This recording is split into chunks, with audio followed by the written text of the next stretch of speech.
Welcome to another episode of Bridging the Gap, If These Walls Could Talk.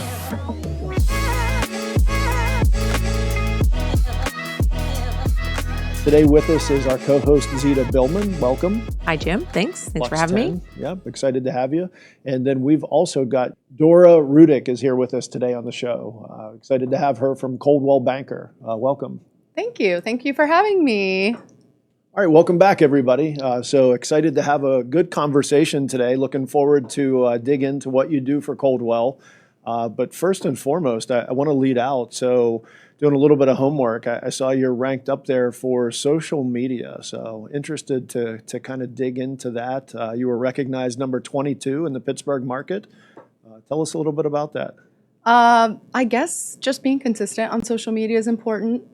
I'm a big stories girl, I would say, versus Okay. like a hard post. Okay. But I think it's important to continually do that to stay consistent with your past clients, new clients. Typically, I feel like current, newer clients who I'm currently working with, they don't follow me as much as like the ones that were our past or Okay. getting to know me, I guess. Yeah. But Yeah, so I'm kind of interested to hear. So we always say social media kind of helps to accelerate the relationship.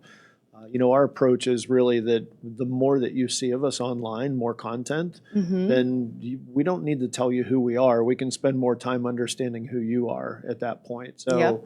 when you have clients that engage you, how often is that the case because of what you're doing on social media? I think most of the time where I feel like where hard posts or anything like that, those are for new people to Okay. come into your page versus like stories. Those are for people who are already your followers. Okay. So those are your established people that you have to continue to make that relationship going, I guess. So I would say I'm more of that type of a person where I'm consistently like just sharing my final walkthroughs behind the scenes. Oh, I'm at a camera sewer test today. It's not going so great. So just kind of putting all of that along with like today's my son's birthday, putting something about not just like happy birthday to O's, but like adding a little bit more about him or something like that. Yeah. So I think just adding personal touches versus, I don't know, I try to now I think focus more on trying to rekindle relationships Okay. with older clients that I feel like in the last couple of years, we as agents have such a hard time like, replenishing these relationships. So I'm really trying to focus on that moving forward to try to, re-establish those relationships that I may have fallen back on Okay. in the past. So Yeah. Yeah, Dora, do you feel like that you get a lot of people from your past that are reaching back to you or responding in your DMs from Yes. your stories? Yes, agreed. And I feel like that's where a lot of that like engagement is coming in, or a lot of past referrals, or they're watching my stories, or I'm responding to their, stuff that's going on in their lives. And then all of a sudden they're like, hey, our best friends need to buy a house, or we need a bigger house, or something like that, where I feel like that's really like rolling with me as far as like social media versus always trying to do hard posts, not so much. I need to get back into doing that more, but I do feel like that also helps. You can't just post stuff and not engage with Right. your people, and I think that's what a lot of our industry, we're very good at putting out information, but are you really interacting with your people? Right. And I think that live story that you're talking about, whether it's a story or a reel, I mean, they're both the same thing. It's just Yeah. two different names Yep. for it. I think people are lazy to the point where now instead of thumbing up and down, it's like, I can just click on this. Yeah, it's just and a then click, click, click. Everything is just one tap and it gets me to the next one. So Yeah. I feel like stories or reels have taken over and people kind of look at that as like, okay, I've watched these for 20 minutes. I'm not going to scroll through, or they maybe scroll through 2 or 3 posts, and it's Yeah. like, okay, I'm done. Yeah. You know, because candidly, like you have to set a timer for yourself, or Because otherwise you get lost. You Yeah. can totally get lost in social media. Yeah. The doom. So we might have to collab, Yeah. Dora, because I feel like it's funny because I feel like it's a mindset shift where I'm more of a poster. Yeah. And I'm not a stories person. Okay. And it's just because I like to scroll versus tap, tap, tap. Yeah. Because I always feel like, I mean, for me, I always Yeah. like to know what's going on. To me, it's not like just today you did this or you were here or there. I kind of like to have a big picture. Yeah. That's how my brain works. I Yes. like to see what's going on from that perspective. So I like to scroll. Okay. To see the And guideposts. stories to me, I'm just like, eh. Yeah. Like that's just how I am. Yeah. Like, but I know so many people are so into stories. So I'm I trying love it. to Yeah. shift my brain to use stories. Yeah. Where it's like, because maybe I just feel like, does anyone care what kind of coffee I have or where I had it or Yeah. that it's my kid's birthday? Like, I mean, I think that people like that, but it's kind of like, are they really watching this? So that's how my Yeah. brain Yes. works versus like, I like to see, tell me like what actually is happening in real estate and what actually are you doing or what is your story more in depth? Like I Yeah. like deeper Yes. versus touch. That's Yeah. how I am. So it's funny how your perspective, you're so good in stories. You always have tons of stories. All and I'm day. always like Yeah. envious of that. I'm Yeah. like, I like, cause I just forget to document my day. And I'm I'm envious just of doing people stuff. who post like you do, and it's so professional, it's so clean, and it's so where I'm just like, here's what's going on today. It's Yeah. like the, Yeah, it's like whatever. just a different perspective. It is, and yeah. we could marry the two. We So could. we need to like collab a little We bit. do. Maybe we should like do some posts for each other. Have So an that- after show content collab, so that'll be Yeah. good. that would Yeah. be great. I know. I need help in that department. Yeah. So another interesting thing that I've noticed, and I don't know if you know if it's a theme or not, but maybe you're intentional about it, maybe not. But I'm kind of curious about the dog that's in Oh, your yes. post. So is that kind of Yancy. another Yeah. character, or should we get their own Instagram page for She the? does not have her own Instagram Okay. page. She's just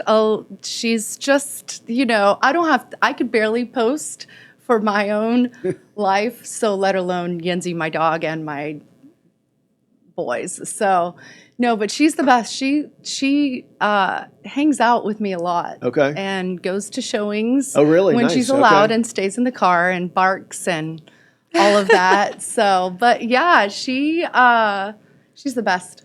Yeah, she's an antidepressant in Yeah. every way. Okay. I tell people that all the time. I'm like, you don't need any sort of meds. Just get a dog. You'll be Aw. fine. So She's tell so the cute. audience that haven't seen your Instagram feed yet. What type of dog is it? She is a micro mini doodle, Okay. labradoodle. Okay. So actually golden doodle. Oh my God, I'm losing my mind. She's a micro mini golden doodle. And she's a like apricot color. She's Okay. so cute. how much does she weigh? She's 16 and a half. Oh, that's it. Pounds, She's little. yeah. You She's know, a micro, on camera, Yeah. she looks Yeah. way bigger. I thought it was like a No. full size, like we No. have labs, and I No. just assumed, oh my No, gosh. yeah, she's a little hot Aw. biscuit. Okay. Yeah, she's Oh, how about cute. 16, 17 pounds. If I love that. it. Yeah. Yeah. So do you ever bring her into showings with you? Like Not a little really. carrier in your bag? No, like I anything don't like carry that? her. She's not big enough for a bag. Like Yeah. she would be too heavy, but Yeah, she stays in the car and maybe in a she's- backpack, but not in a little Yeah, purse. Yeah, you gotcha. could put her in a backpack. Aw, cute. But yeah, she does. I schlep her everywhere. Yeah. Yeah, she's everywhere. Yeah, with so me. she was kind of sprinkled in as I was taking a look, so I thought that was unique. I mean, because if you think about social media, people want to see who you are and what you do, and I Yeah. think your And your she's with pets, me a your lot. family, that's a big part of Yeah. who you are, and I mean, you can see how excited you are talking about her. So Yeah, she's the best. She really is. Yeah. I also love, I mean, just in general, like when I have a first time home buyer, if I'm meeting them or like if I know that you have a dog, I always give them dog treats with like my sticker on it. Like, need a new wolf over your house type. Like, I just love dogs. So it's not that I don't like cats, sorry, but I'm a dog person. yeah. Yeah. So my wife is a huge dog person, and so we always will see these hats that say "Hold my drink while I pet this dog," or Yeah.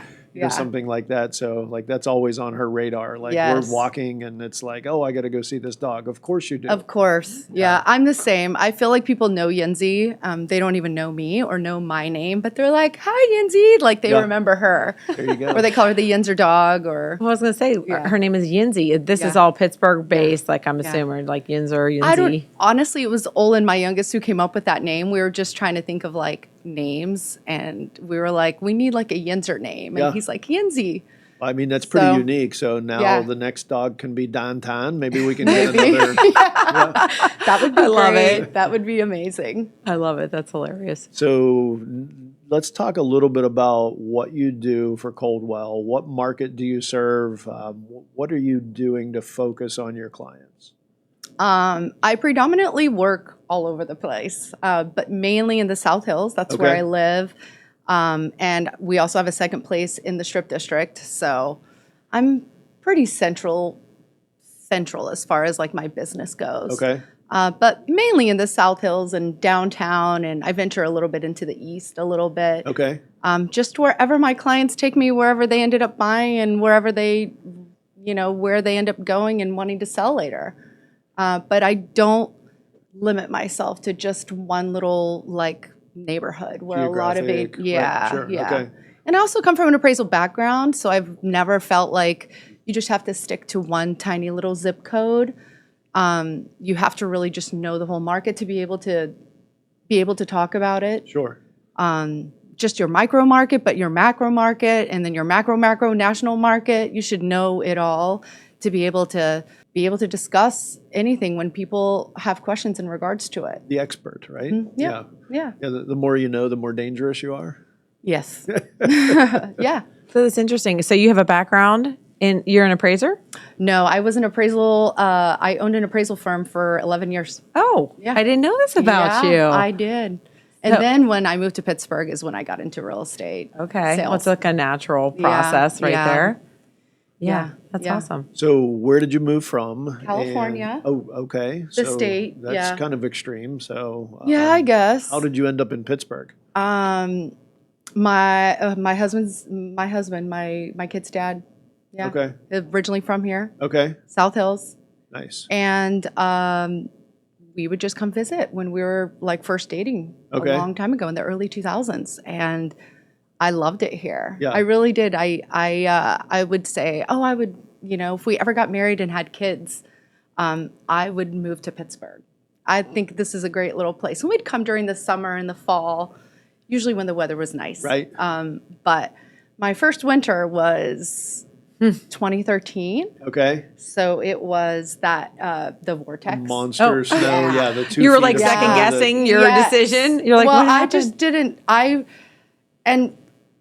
didn't think it was going to be. I didn't know, and then it wasn't really like that. Now that we know that was just a fluke, Right. but that was the year that You You actually thought you were moved going to here. have that Yeah. every single winter. Yeah, I You're like, did, what and I did was I like, do? "Oh shit, what is going on? This is not what I signed up for. I didn't think it was going to be like this. Yeah. like Where- Canada, Yeah. Where did you come from in California? the Central Valley. Okay. That's smack in the middle of the state. Okay. Yeah. Was that where you were born and raised or? No, I was born and raised in the Azores, which are islands off of Portugal. Okay. And my parents immigrated there when I was in the middle of 4th grade. Okay. So, yeah. And then I lived there, went to college there, and then that's how I ended up in Pittsburgh later on. Yeah. Crazy story. That's Yeah. really cool. Yeah. Now, are your parents in California now? My mom is, yeah. Yeah. My dad passed away last year, and then my mom is still there, and my sisters are there as well. Yeah. Awesome. Yeah. So are you going to recruit any of them to Pittsburgh? I would love it if they did. I don't know if they will. I would love it. I tell my mom all the time, I think you should move, but yeah, I don't know if she will. We need a Yeah. in-law suite. Yeah. That's the next step for you. She's got a place. She's got plenty of space. That's for her. a totally different market there. Yeah. Yeah. Yeah. I mean, do you ever miss it there or like just? I miss the people. I don't miss the heat. Yeah, I miss my friends, obviously, that I grew up with from the time that I moved there.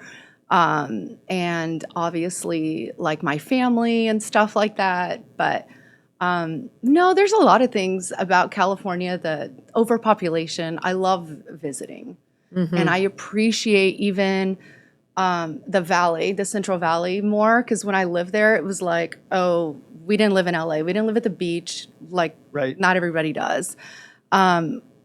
But I appreciate how beautiful those like the Sierra Nevadas are now Right. in the valley, and it's just so gorgeous. And I never appreciated it. I was like, this is such a crap place to be. Yeah. And wanted to get out. Right. So yeah, now I go back and I'm like, this place is just majestic and Yeah. gorgeous. Yeah, it's So. so extremely different from Pittsburgh. I mean, we've got some hills and valleys, but it's Yeah. nothing like No. the California coast or Yeah. even the mountains. Yeah. You can go from one extreme to another, and Within an hour. yeah, and Yeah, it's all no right time there, at all. so. Yeah, it is incredible about California. I mean, I feel like people there, you just travel from, one part of the state to the next. And like here on the East Coast, everybody travels to Maryland or New Jersey or wherever, to Hilton Head or wherever for vacations, where people there, they're going to San Diego or they're going to San Francisco Yeah. or the mountains or wherever. Right. But all within the state. Yeah, well, it's such a big state with so much to do, so it's exciting Yeah. to be able to do that and stay right in the Yeah. same state. Yeah. So take me back to Coldwell and what you're doing there now. So I've got one burning question that I've been thinking about. So Zita and I were just talking. So I've got a 18-year-old son. He goes to Hampton. He's a senior now, but I'm kind of curious about this. So how many people, when they're shopping for a house, so like we always talk about the rooms and the space, and like on our last show we were talking about hardscapes and exteriors, but how much of a concern is it for school districts, for people? So, I mean, I know there's a couple top-rated schools in the area. Like, are people looking in those, zip codes to go to that specific school? Like, what's your experience when it comes to school districts? 100%. I think the public school system in Pennsylvania is superb. Coming from California, that was one of the main components of why I wanted to raise my kids here also. It was either you live in California and you put them in private school, or you come here and you can give them superb education in a public school setting. I think 100% it drives people's buying power, or not their buy, or just their house purchases, Yeah. right? In general, clients will look longer versus like a first-time home buyer will buy a house quickly because they're not so worried about that. Right. If I'm helping somebody like myself who's a mom, they're staying in the school district. They're going to take 2 years to look at a house maybe Right. because they need 4 or 5 bedrooms because they got 3 kids, right? So they want that specific move-up house or something like that. So that's a big, I also advise first-time home buyers all the time, or if you don't even have a kid, you're not even going to have a kid in this house or plan to have one, but take into consideration the school district and buy in a better school district, Right. because when you go to sell, you're going to make more than if you would have bought 2 zip codes away or something like that. Yeah. Not that it matters. If you really love it, great. Right.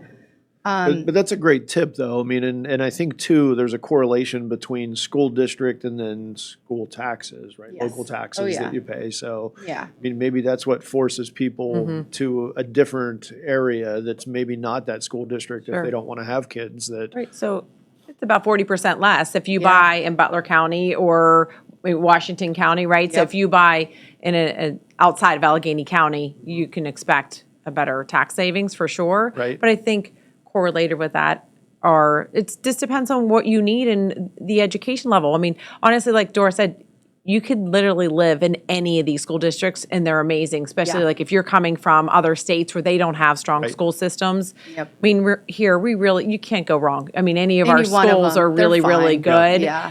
But then people start to nitpick what Yes. they feel Right. is just a little bit better for them, right? In their circumstances, or maybe what their kids needs, because you might say, I want to be in Hampton, right? Right. Because it's a smaller school and it's a top-rated school. You might say you want to have Upper St. Clair because it's a great school and it's a really big school with tons of opportunities, or North Allegheny, same type of scenario. So Right. it just really depends on what is the best fit for you with your clients. So Yeah. So one thing that you mentioned that I've never really thought of that's interesting to me is the resale of. So when we were in West Deer Lakes, I was driving my 6-month-old daughter around at that point, trying to put her to sleep, and I see a for sale by owner. So I thought, wow, this is a cool house. Let's check it out.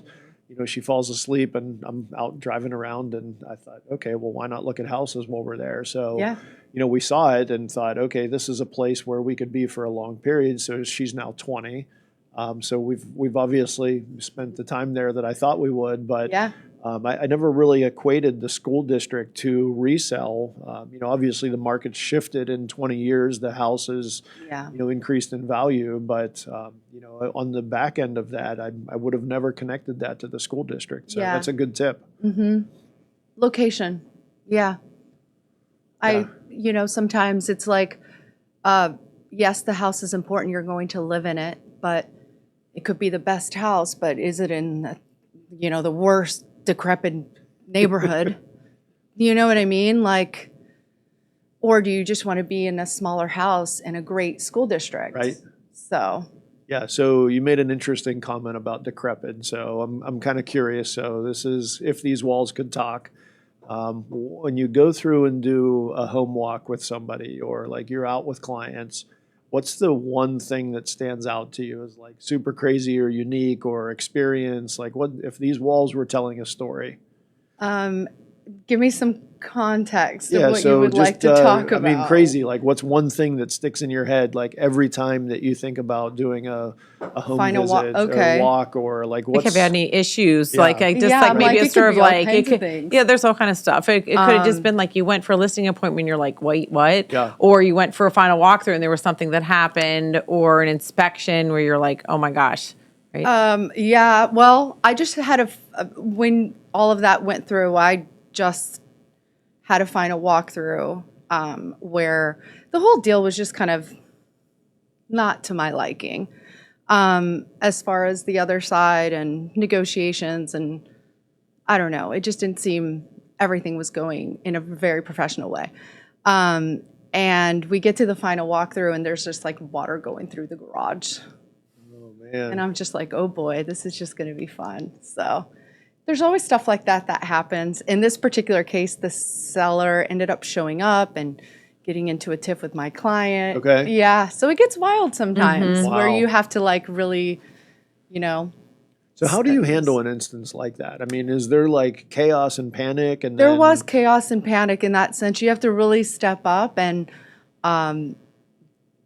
be like the mediator and say here are the options. Because that's all we are, is just advising people on Right. options. Option 1, terminate right now. Yeah.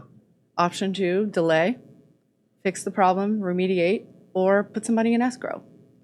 So there's options, and then they have to decide on what it is that they would like to do moving forward. Yeah. So what's the outcome on this one? We're dying to We know, did an right? escrow. We did a large escrow amount of money.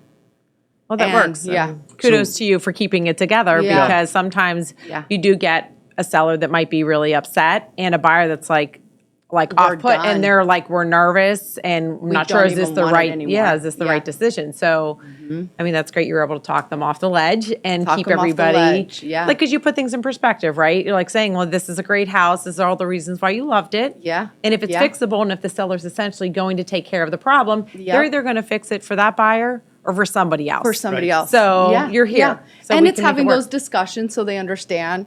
But yeah, And obviously de-escalating along the way as you're having those, right? I mean, that's the intent. when is they're to- like defending themselves and you're like, but there's water coming down. And it literally fell on her shoulder as she was talking So, and trying so to you say defend. water. I'm thinking like flowing like the Niagara Falls. I mean, was it like It somebody was. left the shower running? And, There was it was a detached garage and there was a deck on top. Okay. And then there had been some, I guess, damage to in between or Okay. the rubber roof or whatnot. Okay. That was causing it. I gotcha. Okay. So Yeah, I was thinking it was a bathroom that was above the garage that was No, now yeah, it was a toilet was detached overflowing garage. or Yeah, shower. yeah. Or, Yeah. And there was a deck on top, and then obviously I think it was it must have been like the roof, the rubber roof Yeah. between that deck area. So does that require like the whole deck up top coming off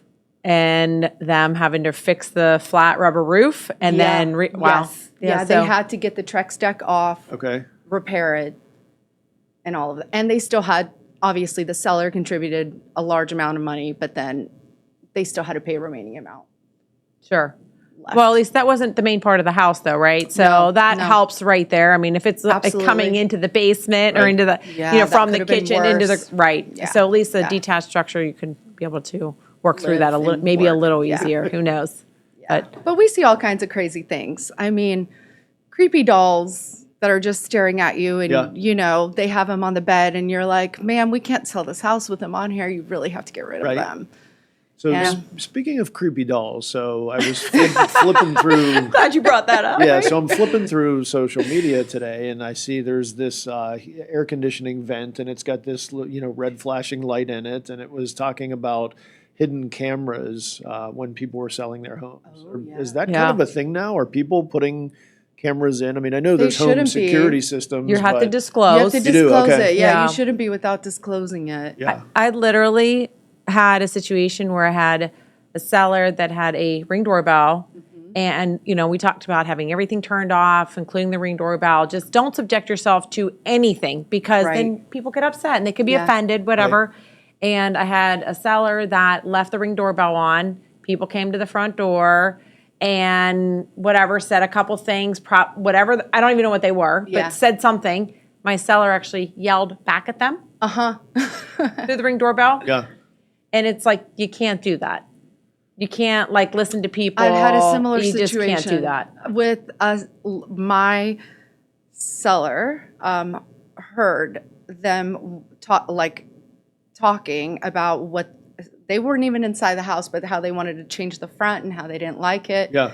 And she was like, get those people out. Like she texted me. Oh, wow. She's like, the people who are there, get them out. And I was like, kind of creepy. Yeah. Yeah, I mean, if you're trying to sell the place, who cares what they do to it, right? It's their house once they I'm like, sign yeah, on the we're dotted marketing. line. And you know what? The bottom line is whether you heard them say that or you didn't. If you didn't hear them say that, then you wouldn't know. That's why you shouldn't subject yourself to it. The bottom line is if they like it enough to buy it, Who cares? Yeah. They're going to pay you I mean, for it. people, you know, it's not going to be your house anymore. So you Right. just Yeah. have to move on and like remove yourself personally from those type of I situations. know. Yeah. That's the So hard it's part. just, yeah. Yeah. So we try to be, but I'm sure Dora, have you ever had any situations where you take someone to look at a house and maybe they have, they bring their kids or whatever. And it like us as realtors, we're like, it's hard because we don't want to be disciplining other people's kids. Right. But also you're thinking, I have to respect the seller's property. We're in it. How do I Yes. handle this? How do I mean, handle have you ever this? run into something like I that do. where you're just like, gosh, I mean, I love I my tried people to, and I like- love their kids, but like this is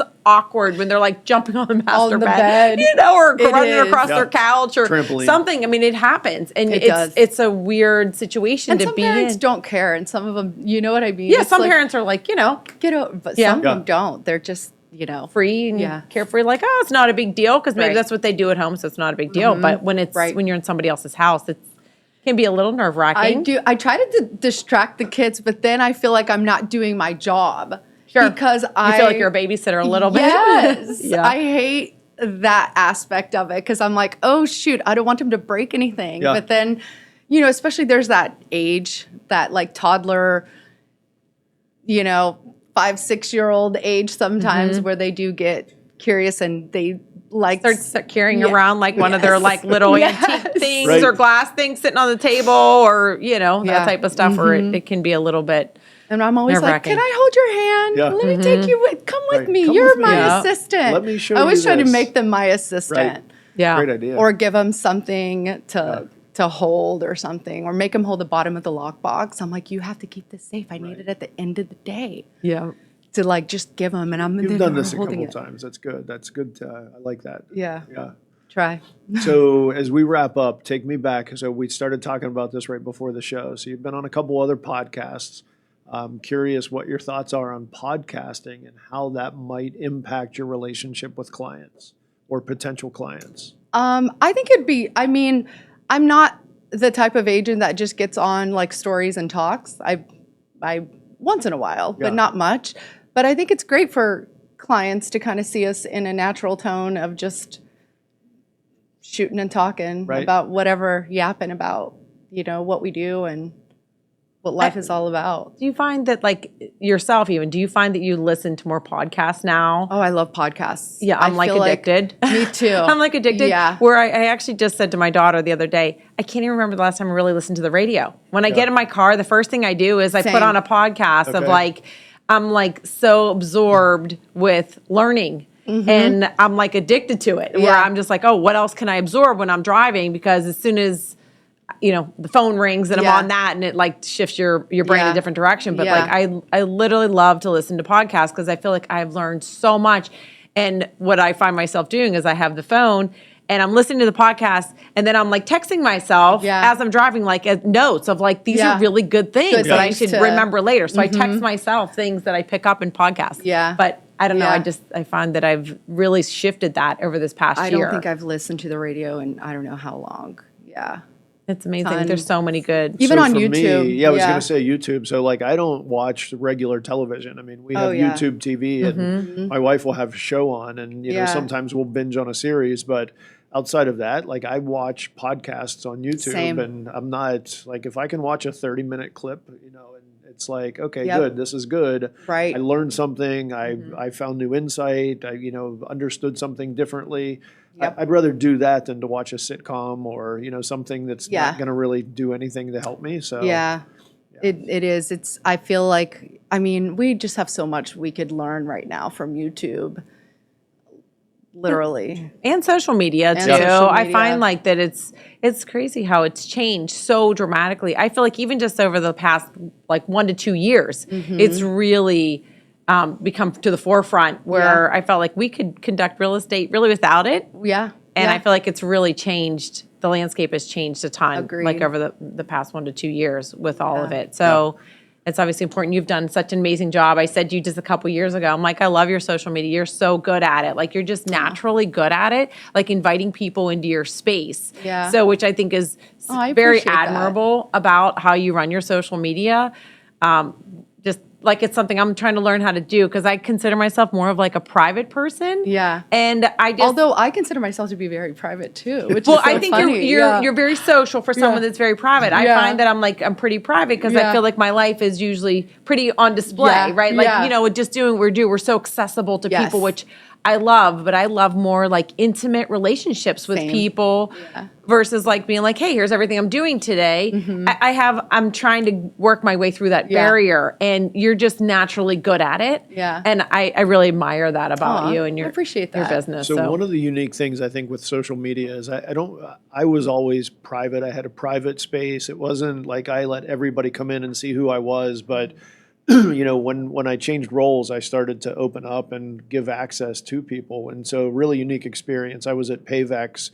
We were down there with a bunch of asphalt contractors that were out in a demo space, and I'm walking around in Chattanooga, Tennessee, and I hear Jim Williams, and I look around and I'm thinking, okay, Here who's knows that me. yelling for me? Well, you do have a distinct look, so I mean, you can move anywhere. Like we're like, so I know this that's guy, him. he yells at me and he calls me over, and I said, I'm sorry, how do I know you? He said, I follow you on social media. I love your content. I said, oh, well, who are you? Let's talk. And I stood there for a half an hour. He worked at one of the OEM dealerships in Southern California, follows me on social media, and we stood and had a 25-minute conversation. Yeah. About what he does and what we do. And it was great to take that social digital experience and turn it into To a personal conversation. relationship. Yeah. That now, like, okay, yes, I see you like my posts. I see you, make comments. So now I'm connecting the dots, like, okay, this is that guy that I've seen a couple times on some threads. So it was Yeah. cool to have him call me out and Yeah, go, that hey, is let's cool. talk. So Yeah. it was really unique. So, I mean, and you guys probably experienced that too in the local market. It's like, hey, I had clients that, now are making posts from, 4 years ago when they bought a home from me or something. Yeah. Or, they're re-engaging you and, they see something that's unique or different that you've posted that they haven't seen before, and they want to let you know about that. Yeah, totally. And you don't know when your next client, where it's going to come from or how it's going to be or whatnot. Right. So Yeah, well, great conversation today. I appreciate both of you being on the show. If we're going to get in touch with you, how do we find you on social media? What's your preferred place for people to look for you? I'm pretty active on Instagram. That's my place of hang. Dora Rudick, realtor. Easy enough. Okay. And yeah, you could Awesome. find me and all other ways to get in connect with me Start that way. following Yinzi. Yinzi. You could follow me through Yinzi. I'll have my people get in touch with her people Yep. I or love your it. people. That's so good. That's awesome. Well, thank you so much. Everybody, appreciate you joining. Stick around for another great episode. More to come.